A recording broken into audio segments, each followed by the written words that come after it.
আপনি যদি হন একজন আইফোন ইউজার, ভিডিওটা আপনার জন্য। এত দামি একটা আইফোন কিনা কি লাভ যদি সেই আইফোনে আপনার নামটাই লেখা না থাকে। আজকের এই ভিডিওতে আমি সম্পূর্ণ দেখানোর চেষ্টা করব কিভাবে আপনি আপনার আইফোনে এই যে লক স্ক্রিন করার সাথে সাথে এই যে এখানে আপনার নামটা লিখবেন।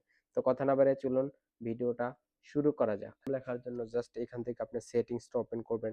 ওপেন করার পর একটু নিচের দিকে যদি আসেন, এই যে ফোকাস, এখানে ফোকাস আপনি পেয়ে যাবেন।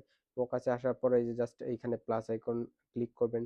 ক্লিক করার পরে যে কাস্টমে আসার পর জাস্ট এখান থেকে আপনাকে নিজের নামটা লিখতে হবে। আমি আমার নামটা লিখে দিলাম। আর এখান থেকে আপনি চাইলে যে কোনো একটা আইকন সিলেক্ট করতে পারবেন। সিলেক্ট করার পর জাস্ট এখানে নেক্সটে ক্লিক করবেন। নেক্সটে ক্লিক করার পরে যে কাস্টম ফোকাস, জাস্ট এই কাস্টম ফোকাসে ক্লিক করার সাথে সাথেই আপনাকে এই যে এই অপশনটা অন করে দিতে হবে। ওকে, এই অপশনটা অন করার পর জাস্ট এখান থেকে কিন্তু আপনার কাজ শেষ। নামটা লিখে দিলেন। জাস্ট এই যে এখান থেকে সোয়াইপ করবেন নিচে, এই যে দেখতে পাচ্ছেন এখানে এই যে ফোকাস অপশন আছে।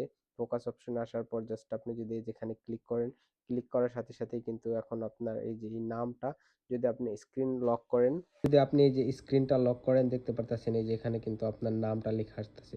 তো আপনিও চাইলে কিন্তু ঠিক এরকম ভাবে এখন কাস্টমাইজ করে আপনি নামটা লিখতে পারবেন। ওকে।